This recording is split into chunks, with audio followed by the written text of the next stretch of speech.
Genèse 2,7 dit que la femme a été créée après l'homme. Pouvons-nous comprendre que l'homme est supérieur à la femme? Alors, bon, bien entendu, moi, il y a un ancien rabbin qui plaisantait un rapport avec cette théorie, qui disait que véritablement, si le fait avoir été créé avant nous donne des raisons d'être supérieur, à ce moment-là, le moustique serait supérieur à l'homme et à la femme.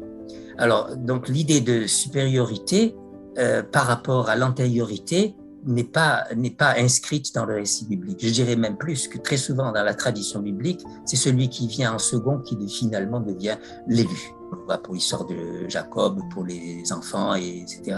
Alors, en ce qui concerne la femme, à la limite, certains même pourraient promouvoir l'idée que finalement le dernier, c'est celui qui est le plus avancé.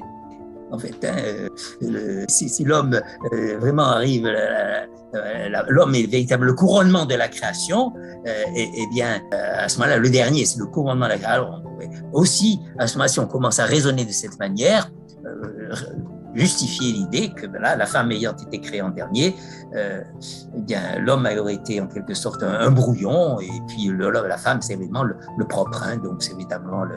Mais non, on ne peut pas justifier l'idée de supériorité ou d'infériorité à partir de La création. ou non, priorité de cette histoire. Voilà, ça c'est ma réponse. Hein.